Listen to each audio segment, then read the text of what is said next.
Hello বন্ধুরা, তো বেশ কিছুদিন থেকে কিন্তু আমরা কিন্তু প্লেয়ার ভিডিও দেখাচ্ছি, সবসময় প্লেয়ার কাজে দেখাচ্ছি। তো আজকে একটা সিঙ্গেল কাজ দেখাচ্ছি এখানে আমাদের ছোট্ট। তো এখানে আমরা কিন্তু যে টাকচার করেছি এই রুমটা আমাদের জিপসাম বোর্ডের কাজ হবে। তো এখানে কিন্তু আমাদের টাকচারের কাজ কিন্তু কমপ্লিট। এই ছোট্ট বড় বড় সিলিং এর কাজটার জন্য তোমাদের ছোট্ট একটা ভিডিও করতেছি সেই কারণে। তো এদিকে আসো। তো আমরা কিন্তু বেশিরভাগ কিন্তু কাজ করবো টাটার মাল দিয়ে কিন্তু করি, দেখতে পাচ্ছ সেটা অরিজিনাল কিন্তু টাটার মাল মালে কিন্তু ঘরে দেখতে পাচ্ছ অরিজিনাল টাটা সব। টাটা দিয়ে কিন্তু আমরা দেশে কিন্তু রিটায়ারমেন্টের সব থেকে টাটার মাল কিন্তু আমরা ইউজ করি, দেখতে পাচ্ছ দেখো মালের কোয়ালিটি দেখো, মালের ওয়েট খুবই ভালো। তো বন্ধুরা আমরা কিন্তু সকলকে কিন্তু চেষ্টা করি ভালো জিনিস দেওয়ারই চেষ্টা করি, কিন্তু এই জন্য কিন্তু আমরা রেটটা কিন্তু আগে সবাইকে বলে নিই। কারণ কি এখন চ্যানেলের উপরে কিন্তু দাম হয় সব কিছু জিনিসের উপরে কিন্তু বাজেটের উপরে কিন্তু স্কোয়ার ফিট হয়। অনেকে ভাবে যে না কম স্কোয়ার ফিট 60 টাকা কেউ বলে, কেউ 55 টাকা বলে। তো 55 টাকা কাজ করলে উপরে দেখতে পাচ্ছ ভাই কেমন কাপড় এইখানটায় কিন্তু দেখতে পাচ্ছ দেখো আমাদের কিন্তু এইটুকু বেশি তিনটা কিন্তু সেকশন করা দেখতে পাচ্ছ। তো এইখানে কিন্তু তিনটা সেকশন কেউ লাগাবে না, যদি কম রেটের কাজ হয় মাঝখানে একটা সেকশন লাগাবে, ডাইরেক্ট কিন্তু বোর্ড লাগাবে। এটা কিন্তু আমাদের পিভিসি হবে এখানটায়।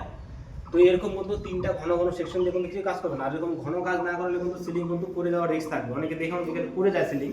তো এখানে দেখতে পাচ্ছ আমরা এই যে উডেন কালারে এই বোর্ডটা লাগাবো, এই পেসিসটা লাগাবো, প্লাস এখানে একটা পেসিস আছে ছোট্ট, এই পেসিসটা কিন্তু আমাদের উডেন কালারে পিভিসি দিয়ে করবো। তো এখানে দেখতে পাচ্ছ পেসিসটা কিন্তু আমাদের ছোট্ট 4 ফিটও নয়, 4 ফিটেরও কম। সেই জায়গায় কিন্তু অনেক কিন্তু মাঝখানে একটা কিন্তু সেকশন লাগালে কিন্তু যে কোনো সময় কিন্তু হাওয়া আসলে কিন্তু পড়ে যেতে পারে। তো সেই কারণে কিন্তু আমাদের কিন্তু ঘন করে দিতে লাগবে যাতে জিনিসটা স্ট্রং হয়, হাওয়া যতই আসুক কিন্তু না খুলে পড়ে যায়। তো যেরকম জিনিস হয় বন্ধুরা তেমন কিন্তু দাম হয়। তো এইটা সবসময় মাথায় রাখবেন যে কোনো মানুষ যখন কারিগর যখন কেউ যাবে, তো সকলে বলে না যে না এত কম রেট বলে গেছে, ভাই তো এত কম বলে গেছে। কম রেট কিন্তু কখনো রেট কিন্তু কম হয় না, রেট কিন্তু সেমই থাকে। আর যারা কাজ করে তাদের কিন্তু পকেট থেকে কিন্তু কেউ টাকা দেবে না, সবাই কিন্তু নিজের যেটা পকেট সেটা রাখবে। তো কাজে কিন্তু কম রেট দিয়ে কিন্তু কম্প্রোমাইজ কিন্তু আপনাদেরই করতে লাগবে। যেমন আমাদের দেখো এখানে চ্যানেলগুলো দেখো সব কিন্তু আমাদের 16 ইঞ্চি পরে পরে কিন্তু মারা আছে। এটা জিপসন বোর্ডের কাজ হবে এখানে। তো এটা 16 ইঞ্চি পরে পরে কিন্তু সব মারা আছে। তো এখন যদি কম রেট দেন তাহলে কিন্তু এখানে কিন্তু চ্যানেলগুলো কিন্তু সব পাতলা পাতলা হয়ে যাবে। তখন কিন্তু পাতলা হয়ে যাবে, যেই টাকাটা চ্যানেলটা বাঁচবে সেটাই কিন্তু আপনাদের রেটটা কম নেবে। তো এর জন্য সবসময় একটু ভালো মতো বুদ্ধিমতো কাজ করবেন। যখনই যাকে দিয়ে কাজ করেন, আমি বলি যে আমাকে দিয়ে কাজ করাতে হবে, যখনই যে কাজ করুক তো জিনিসগুলো একটু যাচাই করে নেবেন। আর দেখুন কাজ কিন্তু কখনো বন্ধুরা কম রেটে হয় না।